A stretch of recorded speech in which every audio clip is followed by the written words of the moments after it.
Hello friends, नमस्कार। मैं हरिओम वर्मा स्वागत करता हूं आपके अपने YouTube channel Devi top science पर। फ्रेंड्स, आज की जो क्लास है हम पढ़ेंगे श्वसन तंत्र और श्वसन तंत्र के बारे में विस्तार से अध्ययन करेंगे। तो चलिए हम स्टार्ट करते हैं अपनी क्लास को। श्वसन तंत्र जो है कैसे किस प्रकार होता है।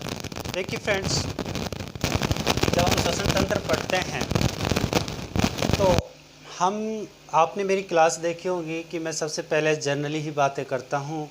जो सामान्य बातें अक्सर कभी कभार पूछ ली जाती हैं एग्ज़ामों में, तो हम जनरल बातों से स्टार्ट करते हैं। ठीक है, कुछ चर्चा करते हैं श्वसन तंत्र की। तो देखिए, श्वसन तंत्र जो है कैसे और किस प्रकार से होता है। ठीक है, अब हम बात करें तो देखिए, जो सजीव होते हैं, है ना, जो सजीव है यानी कि हम भी एक सजीव हैं, मानव भी एक क्या है, सजीव है, एक प्राणी है। सजीव जो होते हैं ये क्या करते हैं कि जैविक क्रियाएं करते हैं। क्या करते हैं भैया? जैविक क्रियाएं करते हैं। ठीक है, अब जो जैविक क्रियाएं होती हैं, वो किसके कारण होती है, यानी कि इनको करने के लिए किसकी आवश्यकता होती है? तो ऊर्जा की आवश्यकता होती है। किसकी आवश्यकता होती है? ऊर्जा की आवश्यकता होती है। अब जो ऊर्जा है वो हमें किससे प्राप्त होती है? भोजन से। और भोजन का क्या होता है? ऑक्सीकरण। क्या होता है? ऑक्सीकरण। अब ये ऑक्सीकरण क्या है? यहाँ हम देखेंगे कि जो ऑक्सीकरण है, इसमें होता क्या है? इसमें होता है कि इसमें CO2 प्लस H2O प्लस ऊर्जा उत्पन्न होती है, ऐसे हम कह सकते हैं। ठीक है, अब यहाँ से क्या होता है कि जो ऊर्जा है इसका कुछ भाग का उपयोग ATP के रूप में किया जाता है।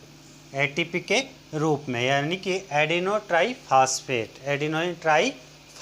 के रूप में होता है। तो ये तो एक सामान्य सी बात हुई। अब श्वसन की जो क्रिया है, यानी कि हम कहते हैं कि श्वसन की क्रिया में होता क्या है। तो फ्रेंड्स, श्वसन की जो क्रिया होती है उसमें क्या होता है, हम देखते हैं कि O2 व CO2 का उपयोग होता है। किसका उपयोग होता है? O2 व CO2 का उपयोग होता है। अब देखिए आप कि यहाँ हम बात करें कि O2 व CO2 को, यानी कि जनरली हम कह देते हैं कि अगर किसी से पूछा जाए कि श्वसन क्या होता है तो हम कह देते हैं कि O2 का अंदर लेना और CO2 का बाहर छोड़ना। ये क्या हो गया? श्वसन हो गया। तो ये श्वसन की क्रिया में होता है। क्या होता है कि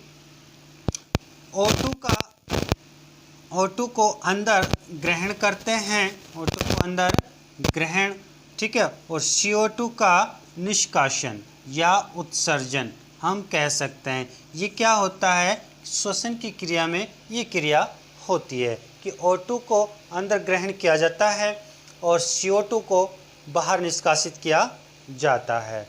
तो ये बात आपको समझ आ गई होगी कि हमने क्या कहा कि जो सजीव होते हैं उनको जैविक क्रियाएं करने के लिए ऊर्जा की आवश्यकता होती है और ऊर्जा हमें भोजन से प्राप्त होती है। भोजन का ऑक्सीकरण होता है और ऑक्सीकरण क्या है कि ऑक्सीकरण की क्रिया में CO2 H2O ऊर्जा उत्पादित होती है और जो ऊर्जा है, ऊर्जा का कुछ भाग ATP के रूप में उपयोग में लिया जाता है, एडिनो ट्राईफास्फेट के रूप में। ठीक है, अब जो श्वसन की क्रिया है, हम जो श्वसन की क्रिया कर रहे हैं इसमें क्या होता है कि O2 को ग्रहण किया जाता है और CO2 को बाहर छोड़ा जाता है। तो चलिए, ये बात हुई, सामान्य सी बात हुई। अब देखिए आप कि हम कहते हैं कि अक्सर पूछा जाता है कि कभी कभार कोई हमारी बेसिक नॉलेज के लिए ही पूछ लेता है कि भैया आप ये बताइए कि जब हम सांस लेते हैं तो कौन सी गैस अंदर जाती है? जब हम सांस लेते हैं तो कौन सी गैस अंदर जाती है? तो हम कहते हैं O2। क्या कहते हैं, हम फटाक से आंसर देते हैं कि O2 को हम ग्रहण करते हैं, ठीक है। लेकिन होता क्या है मित्रों कि जब हम श्वसन की क्रिया करते हैं, ठीक है, श्वसन की क्रिया करते हैं तो क्या होता है कि जो वातावरण होता है, वातावरण जो है यानी कि जो वायुमंडल है, वायुमंडल में तो सभी गैसें हैं, सभी गैस हैं, तो फिर हम कैसे कह सकते हैं कि इस वायुमंडल में से केवल O2 को ही हम अंदर लेते हैं, केवल O2 को ही हम अंदर लेते हैं। लेकिन होता क्या है, मान लीजिए यहाँ ये हमारे और वातावरण के मध्य, एक तरह से आप मान लीजिए कि मध्य की भूमिका निभा रही है ये जो संरचना है, आप ऐसे समझिए, ठीक है। अब देखिए इधर तो मान लीजिए क्या है कि बाहर वायुमंडल है और हम जो सांस लेते हैं तो वायुमंडल से लेते हैं, ठीक है। अब होता क्या है मित्रों कि हम कह देते हैं O2 को अंदर लेते हैं, लेकिन ऐसा नहीं होता कि यहाँ से क्या होता है कि N2, यहाँ लिख देता हूँ N2O2 CO2, ठीक है। सभी जो गैसें हैं लगभग वायुमंडल में जो हैं वो सभी हमारे अंदर जाती हैं श्वसन की क्रिया में। लेकिन उपयोग सिर्फ किसका होगा, उपयोग सिर्फ होगा ओनली फॉर O2 का होगा, यानी कि ऑक्सीजन का होगा। तो अक्सर हमसे पूछ लिया जाता है कोई कि हम श्वसन की क्रिया में कौन सी गैस अंदर लेते हैं, तो हम कह देते हैं O2, जबकि ऐसा नहीं है। श्वसन की क्रिया में हम सारी गैसों को अंदर लेते हैं और केवल O2 का उपयोग करते हैं, ठीक है। और जब हम उत्सर्जित यानी कि फेफड़ों से उत्सर्जित किया जाता है तो CO2 और बाकी गैसों का हम क्या कर देते हैं, उसको निष्कासित कर देते हैं, ठीक है। तो ये बात हमें यहाँ समझ आई। अब देखिए आप, हम क्या कहते हैं कि हमने यहाँ ये जाना कि O2 व CO2। अब देखिए कुछ और इम्पोर्टेंट बातें हम करते हैं, तो देखिए श्वसन की क्रिया में, जो श्वसन की क्रिया है भैया, श्वसन की क्रिया में जो O2 का उपयोग होता है, ये सबसे पहले बताया था सन 1770 ईस्वी में, और वैज्ञानिक हुए थे लेवोजियर, इन्होंने बताया कि श्वसन की क्रिया में O2 का उपयोग होता है, ठीक है। तो ये बात आपको समझ आ गई होगी। अब देखिए कुछ उच्च स्तरीय प्राणी होते हैं, कुछ क्या होते हैं, उच्च स्तरीय प्राणी जो होते हैं उनमें क्या होता है, हम देखते हैं। यहाँ मैं आपको बताना चाहूँगा कि जो उच्च स्तर प्राणी होते हैं, ठीक है, उनमें देखिए जो श्वसन की क्रिया है वो किस प्रकार से होती है, यानी कि दो प्रकार से होती है। उच्च स्तरीय प्राणियों में श्वसन दो प्रकार से होता है। कितने प्रकार से होता है, सामान्यतः दो प्रकार से होता है। अब वो क्या क्या है इधर देखेंगे हम। नंबर एक अगर देखा जाए तो यहाँ हम देखते हैं कि एक तो होता है भैया कि बाह्य श्वसन, क्या होता है, बाह्य श्वसन। और एक नंबर टू जो होता है वो होता है आंतरिक श्वसन, यानी कि हम इसको इंटरनल रेस्पिरेशन बोलते हैं, श्वसन, ठीक है, आंतरिक श्वसन, एक्सटर्नल रेस्पिरेशन और इंटरनल एक्सपिरेशन। अब देखिए बाह्य जो श्वसन होता है और आंतरिक जो श्वसन होता है, इनमें क्या होता है, यहाँ हम देखेंगे बाह्य श्वसन की जो क्रिया होगी उसमें हम देखेंगे कि जो प्राणी हैं उनके जो श्वसन अंग हैं, यानी कि हम कहते हैं कि जो श्वसन अंग हैं इनमें क्या होता है, जैसे कि क्लोम है ना, क्लोम, त्वचा, फेफड़े, ये जो श्वसन अंग हैं ये जो श्वसन अंग है इनका क्या होता है, क्योंकि जो सतह होती है, सतह जो होती है वो वातावरण जो होता है, वातावरण से O2 व CO2 का आदान प्रदान करते हैं। समझ में क्या आया कि हम कहते हैं, यहाँ पर मैं लिख देता हूँ कि श्वसन अंगों की सतह, श्वसन अंगों की सतह व वातावरण के मध्य O2 व CO2 का विनिमय होता है। हमने क्या जाना यहाँ, हमने जाना कि जो श्वसन अंग हैं, यानी कि क्लोम है, फेफड़े हैं और क्या है, त्वचा है, इनकी सतह से वातावरण की जो वायु है उसके मध्य क्या होता है कि O2 व CO2 का आदान प्रदान होता है। ठीक है, ये बात हमने यहाँ जानी। जो आंतरिक श्वसन होता है उसकी बात करेंगे, लेकिन हम कहते हैं कि ये जो बाह्य श्वसन होता है ये दो प्रकार का होता है। कितने प्रकार का होता है? दो प्रकार का होता है। तो क्या, एक तो होता है, यानी कि हम कह सकते हैं उच्च श्वसन, एक होता है निःश्वसन। ठीक है, निःश्वसन और उच्च श्वसन। अब देखिए आप, यहाँ क्या होता है कि इसमें और इसमें क्या फ़र्क है। निःश्वसन में हम क्या करते हैं कि सांस को, वायु को अंदर लेते हैं, वायु को अंदर, या हम कह सकते हैं O2 को अंदर ग्रहण करते हैं। क्योंकि उच्च श्वसन में क्या करते हैं, इसमें CO2 को बाहर निकालते हैं, CO2 को बाहर निकालते हैं। तो ये बात हमने जानी कि आंतरिक श्वसन और बाह्य श्वसन उच्च स्तरीय प्राणियों में होते हैं। बाह्य श्वसन जो होता है, उनके जो श्वसन अंग होते हैं, है ना, उनके और वातावरण के मध्य, उनकी सतह और वातावरण के मध्य O2 CO2 का आदान प्रदान होता है। और दो प्रकार के होते हैं, श्वसन निःश्वसन। ठीक है, उच्च श्वसन में CO2 को बाहर निकाला जाता है, जबकि निःश्वसन में वायु को या O2 को अंदर लिया जाता है, ग्रहण किया जाता है। ठीक है, ये बात हो गई किसकी, ये बात हो गई बाह्य श्वसन की। ठीक है, अब हम बात करते हैं आंतरिक श्वसन की।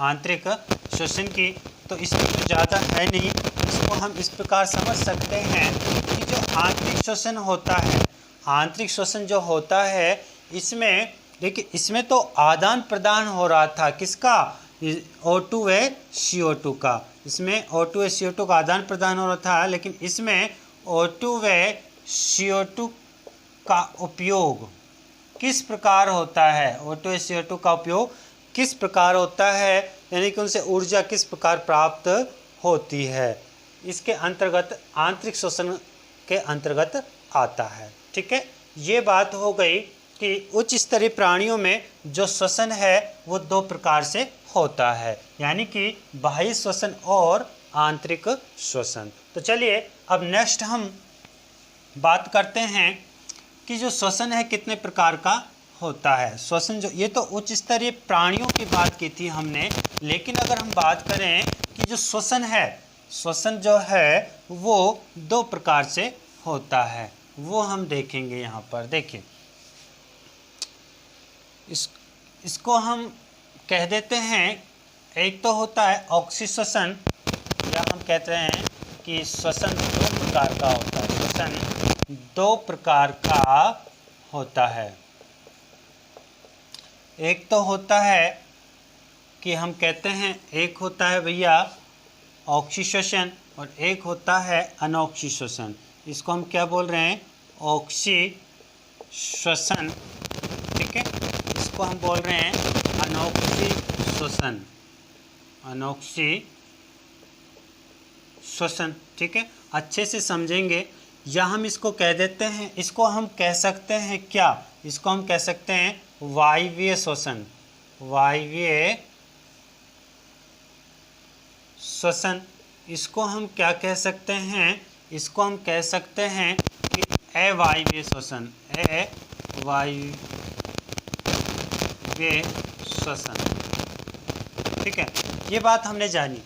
अनोक्सी श्वसन और अनोक्सी श्वसन, यानी कि श्वसन जो है दो प्रकार का होता है, ऑक्सी श्वसन व अनोक्सी श्वसन। अब देखिए आप, ये O2 की उपस्थिति में होता है, ठीक है, O2 की उपस्थिति में, जबकि ये O2 की अनुपस्थिति में, O2 की अनुपस्थिति में। नेक्स्ट देखिए, यहाँ होता क्या है और यहाँ क्या होता है, हम डिफरेंट लेकर चल रहे हैं। O2 की उपस्थिति में होता है, O2 की अनुपस्थिति में होता है, ठीक है। यहाँ क्या होता है, जो ग्लूकोज है, ग्लूकोज का पूर्ण ऑक्सीकरण होता है। क्या होता है, पूर्ण ऑक्सीकरण होता है। यहाँ ग्लूकोज का पूर्ण रूप से नहीं होता, अपूर्ण होता है। हम कहते हैं कि ग्लूकोज का पूर्ण ऑक्सीकरण होता है, अपूर्ण ऑक्सीकरण, ठीक है।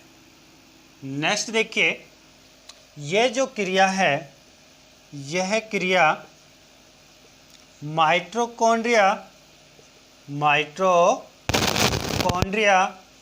व साइटोप्लाज्म यानी कि कोशिका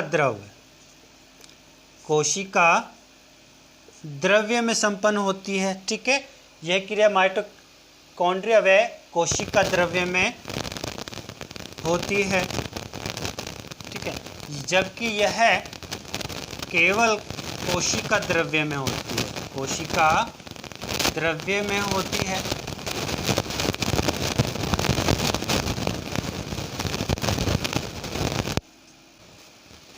सॉरी फ्रेंड्स, ये 2CO2, ठीक है। 21 गैसीय ऊर्जा। अब आप देखिए कि ये जो क्रिया है, ठीक है, और अनोक्सी श्वसन की जो क्रिया है ये किस में होती है, ये देखिए आपको मिलेगी। एक तो जीवाणु, ठीक है, कवक और अंकुरित होने वाले जो पादप हैं, अंकुरित पादपों में आपको देखने को मिल सकती है, ठीक है। ये जब जीवाणु व कवक में होती है, जब जीवाणु व कवक में ये क्रिया होती है तो इसे हम किण्वन बोलते हैं। क्या बोलते हैं, किण्वन, ठीक है। अब किण्वन से देखिए, हमको पता है कि शराब व सिरके का निर्माण होता है, ठीक है। ये बात आपको समझ आ गई होगी, ठीक है, कि किण्वन की जो क्रिया होती है उससे शराब व सिरके का निर्माण होता है, ठीक है फ्रेंड्स।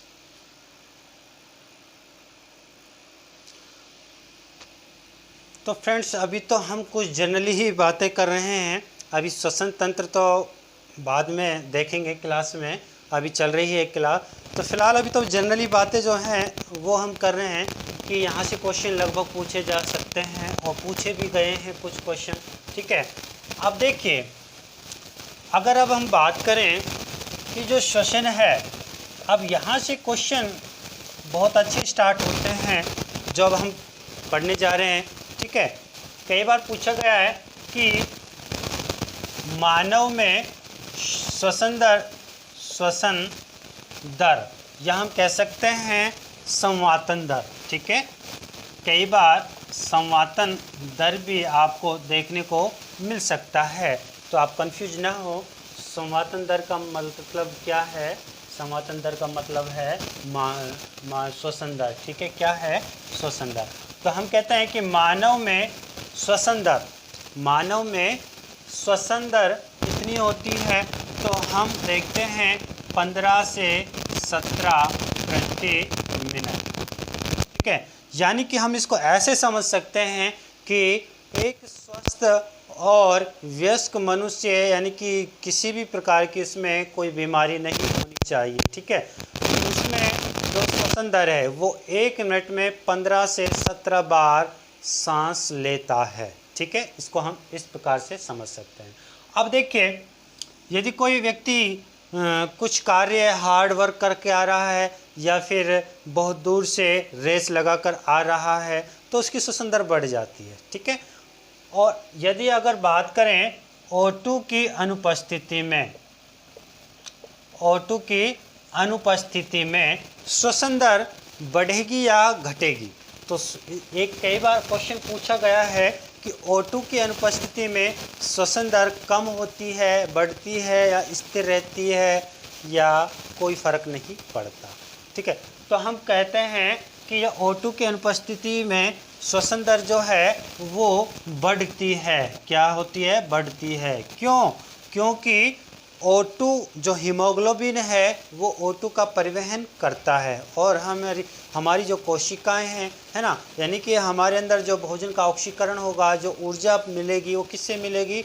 ऑक्सीकरण से। और ऑक्सीकरण किसकी उपस्थिति में होता है? O2 की उपस्थिति में होता है। जब O2 नहीं है तो अंदर क्या होगी? घबराहट होगी, एक तरह से हार्ट बीट बढ़ेगी। हार्ट बीट बढ़ते ही क्या होगा? श्वसन दर भी ऐसे करने लग जाएंगे, तो श्वसन दर भी बढ़ने लग जाएगी, ठीक है।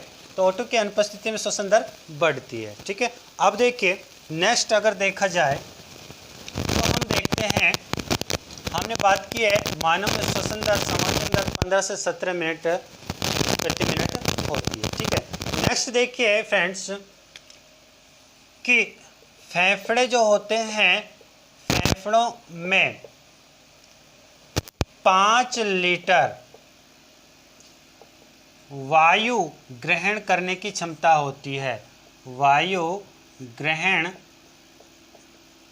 करने की क्षमता, ठीक है। जो फेफड़े होते हैं उनमें 5 लीटर वायु समा सकती है, एक तरह से उनमें आ सकती है, ठीक है। इतनी क्षमता होती है कि फेफड़ों में 5 लीटर वायु आ सकती है, ठीक है। नेक्स्ट देखिए इनका आयतन होता है, एक तरह से हम कह सकते हैं कि अब आपको मैं एक बात बताना चाहता हूँ कि उत्सर्जन हम पढ़ेंगे, लेकिन यहाँ थोड़ा सा आपको उत्सर्जन की तरफ लेकर चलता हूँ। तो हम क्या देखते हैं कि हम देखते हैं कि उत्सर्जन की क्रिया जो होती है हमारे शरीर में, देखिए एक त्वचा से भी उत्सर्जन होता है ना, और फेफड़ों से भी होता है, ठीक है, और मूत्र द्वारा भी होता है। तो ऐसे बहुत से हमारे अंग है जहाँ से कि उत्सर्जन की क्रिया होती है। अब देखिए हम क्या करते हैं, फेफड़े की बात करते हैं क्योंकि हम श्वसन पढ़ रहे हैं। तो फेफड़ों से किसका उत्सर्जन होता है? फेफड़ों से किसका उत्सर्जन होता है? हम कहते हैं कि उत्सर्जन की क्रिया क्या होती है कि अपशिष्ट पदार्थों को शरीर से बाहर निकालना उत्सर्जन होता है, ठीक है। यहाँ हम देख रहे हैं कि जो CO2 है क्या है? अपशिष्ट है। क्या है? अपशिष्ट। CO2 एक अपशिष्ट पदार्थ है जिसको शरीर से निकालना बहुत ज़रूरी है, ठीक है। अब इस CO2 जो है बाहर निकलती है। अब इसके साथ और कुछ निकलता है क्या? हमारे शरीर के अंदर से, हमारे शरीर के अंदर से, क्योंकि CO2 जो है हमारे शरीर के अंदर से निकल रही है। तो हम यहाँ क्या देखते हैं फ्रेंड्स, यहाँ हम देखते हैं कि जो CO2 है ये बाहर निकल रही है, तो और क्या निकलेगा? जल। जल निकलता है। क्या निकलता है? जल निकलता है। और कितना निकलता है? एक दिन में 400 ml जल हम बाहर निकालते हैं। एक दिन में 400 ml लगभग में है, क्या है? लगभग 400 ml जो जल है वो हम शरीर से बाहर निकालते हैं, ठीक है। हम देखेंगे, प्रैक्टिकल करके देखते हैं कि कैसे निकलते हैं। तो देखिए जब सर्दियां होती हैं, टेम्परेचर कम होता है, तब हमारे मुख के अंदर से वाष्प निकलती है ना। जब हम यानी कि वायु को बाहर निकालते हैं तो क्या निकलती है? वाष्प। क्योंकि सर्दियों में हमें वो दिखाई दे जाती है टेम्परेचर कम होने के कारण।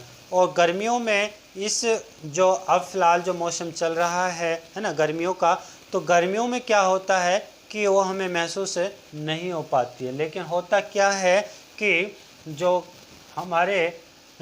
हम CO2 बाहर निष्कासित कर रहे हैं तो उसी प्रकार जो जल है 400 ml वो हम क्या निकालते हैं, सांस के माध्यम से निकालते हैं। ठीक है, तो ये बात हमें समझ आ गई।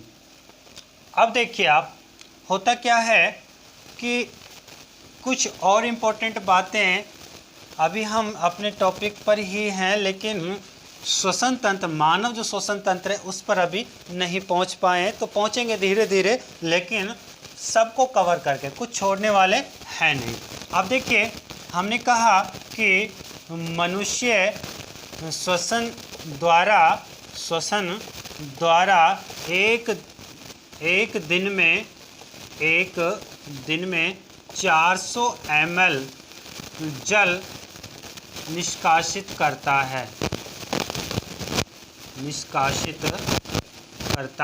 ये बात आपको समझ आ गई होगी। ठीक है, अब देखिए, जो फेफड़े होते हैं, हमने कहा फेफड़ों में 5 लीटर वायु ग्रहण करने की क्षमता होती है, लेकिन क्या होता है कि फेफड़ों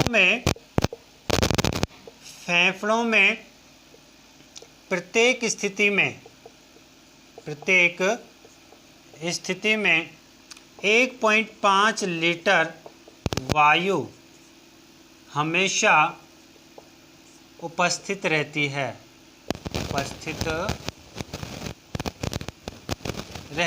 ठीक है, अगर पूछ लिया जाए कभी एग्जाम में कि फेफड़ों में कोई भी स्थिति हो, कितनी वायु उपस्थित रहती है, तो हम कह सकते हैं 1.5 लीटर उपस्थित रहती है। ठीक है, आगे देखिए कि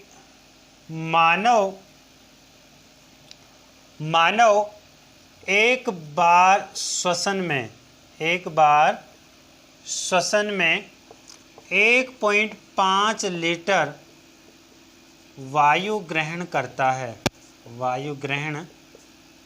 है। ये बात समझ में आ गई होगी कि मानव जो है एक बार में जब हम एक सांस लेते हैं, है ना, तो एक बार में 1.5 लीटर वायु ग्रहण करता है। कितना ग्रहण करता है? 1.5 लीटर वायु ग्रहण करता है। ठीक है, अब देखिए, अगर बात की जाए कि जब हम गहरी सांस लेते हैं, क्या लेते हैं, हम कह सकते हैं कि मानव में गहरी सांस लेने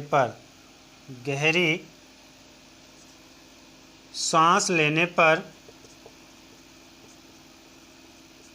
एक बार में 3.5 लीटर वायु अंदर आती है। ठीक है, जब हम एक बार में सांस लेते हैं, गहरी सांस, है ना, अच्छे से, तो 3.5 लीटर वायु हम अंदर ले सकते हैं। ठीक है, तो ये कुछ जनरली बातें थी जो मैंने आपको बताने की कोशिश की है। ठीक है, अब देखिए, कुछ और हम बातें करते हैं।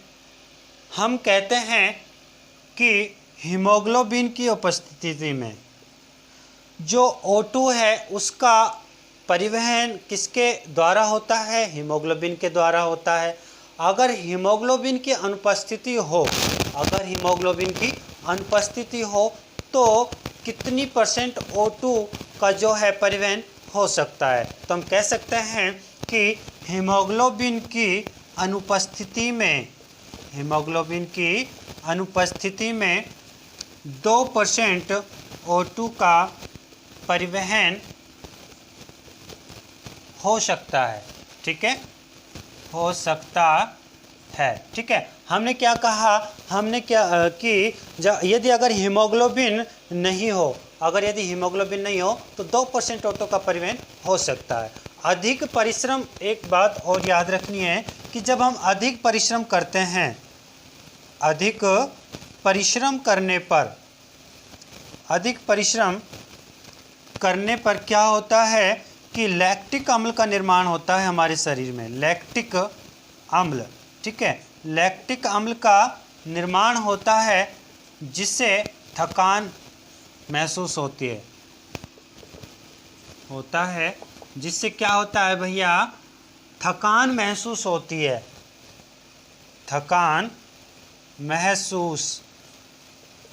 होती है। ठीक है, समझ जाना अगर दिखाई नहीं दे रहा हो कि अधिक परिश्रम करने पर हमारे शरीर में लैक्टिक अम्ल का निर्माण होता है, और लैक्टिक अम्ल का निर्माण होता है तो होता क्या है कि हम थक जाते हैं। क्या हो जाते हैं? थक जाते हैं। ठीक है, अब देखिए जो CO2 होती है, इसको मैं यहाँ से रफ कर देता हूँ। ठीक है, कि हमने क्या समझा है, ये जो बातें, फेफड़ों में 5 लीटर वायु ग्रहण करने की क्षमता होती है। नेक्स्ट हमने क्या देखा, मनुष्य में श्वसन दर एक दिन में 400 ml जल निष्कासित कर सकता है। ठीक है, फेफड़ों में प्रत्येक स्थिति में 1.5 लीटर वायु हमेशा उपस्थित रहती है, ये बात हमने देखी। मानव एक बार श्वसन में 1.5 लीटर वायु ग्रहण कर सकता है। उसके बाद मानव में गहरी सांस लेने पर एक बार में 3.5 लीटर वायु अंदर आ सकती है। हीमोग्लोबिन की यदि अनुपस्थिति हो जाए तो भी 2% वायु जो है 2% वायु जो है वो परिवहन उसका हो सकता है। उसके बाद अधिक परिश्रम जब करते हैं तो लैक्टिक अम्ल का निर्माण होता है और जिससे थकान महसूस होती है। बहुत ही इंपॉर्टेंट है कि लैक्टिक अम्ल का निर्माण होता है। ठीक है, अब हम देखते हैं कि जो CO2 का संवहन होता है मुख्यतः किस रूप में होता है। ठीक है, तो चलिए यहाँ हम बात करते हैं कि जो CO2 है उसका परिवहन जो है किस रूप में होता है। तो मैं आपको बता देता हूँ कि CO2 का जो परिवहन होता है बाइकार्बोनेट के रूप में होता है, बाइकार्बोनेट के रूप में होता है। तो हम ये कहते हैं कि श्वसन क्रिया में CO2 का परिवहन बाइकार्बोनेट की उपस्थिति में होता है, के रूप में होता है। ये क्वेश्चन बहुत इंपॉर्टेंट है, बहुत बार पूछा गया है कि श्वसन की क्रिया में CO2 का परिवहन किसके रूप में होता है। तो वो होता है बाइकार्बोनेट। किसके रूप में होता है भैया? बाइकार्बोनेट के रूप में होता है, यानी कि HCO5। अब देखिए वायु जो मंडल है ना, उसमें जो गैसें हैं, मुख्यतः जो गैसें हैं उनको हम अंदर लेते हैं, कितनी परसेंट लेते हैं, कितनी परसेंट छोड़ते हैं, कई बार क्वेश्चन पूछ लिया जाता है। तो हम यहाँ देखते हैं कि अधिकतर जो मुख्यतः जो गैसें हैं हम देखते हैं N2 है, O2 है, CO2 है। ठीक है, ज़्यादातर हम यही देखते हैं। हम देखते हैं कि जो वातावरण है उसमें 78% नाइट्रोजन होती है। कितनी होती है? 78%। तो इसको हम क्या करते हैं? ग्रहण करते हैं 78% को। उसके बाद हम इसका कोई उपयोग नहीं करते अंदर और इसको हम निष्कासित कर देते हैं 78% को। ठीक है, उसके बाद अगर देखा जाए तो हम यहाँ देखते हैं O2 जो है 21% होती है, 21% को हम ग्रहण करते हैं। ठीक है, उसके बाद जो है इसको हम क्या कर रहे हैं? ग्रहण। और यहाँ हम देखते हैं कि जो 16% है इसको हम निष्कासित कर रहे हैं। क्या कर रहे हैं? इसका उत्सर्जन कर रहे हैं। ठीक है, निष्कासित एक तरह से इसको निकाल रहे हैं। तो हमने 5% का उपयोग किया। कितना? 5% का उपयोग किसमें? श्वसन की क्रिया में। अब देखिए जो CO2 होती है, CO2 जो होती है इसको हम 0.03% ग्रहण करते हैं। ठीक है, ग्रहण करते हैं। अब देखिए निकालते कितने हैं? 4%। इसको निष्कासित करते हैं, इसका उत्सर्जन करते हैं। ठीक है, निष्कासित करते हैं। ठीक है, ये बात हमें समझ आ गई कि नाइट्रोजन, ऑक्सीजन और CO2। ठीक है, तो नाइट्रोजन को हम 78% ग्रहण कर रहे हैं, 78% इसको निकाल रहे हैं। उसके बाद O2 जो 21% ग्रहण कर रहे हैं, 16% निकाल रहे हैं। CO2 की बात करें तो 0.03% ग्रहण कर रहे हैं, जबकि 4% निकाल रहे हैं। ठीक है, ये बात हमें समझ आनी चाहिए। अब फ्रेंड्स यहाँ होती हैं कुछ जनरल बातें ख़त्म। अब हम चलेंगे अपने मानव जो श्वसन तंत्र है अपना, उसकी तरफ। तो चलिए अब हम बात कर लेते हैं मानव श्वसन तंत्र की।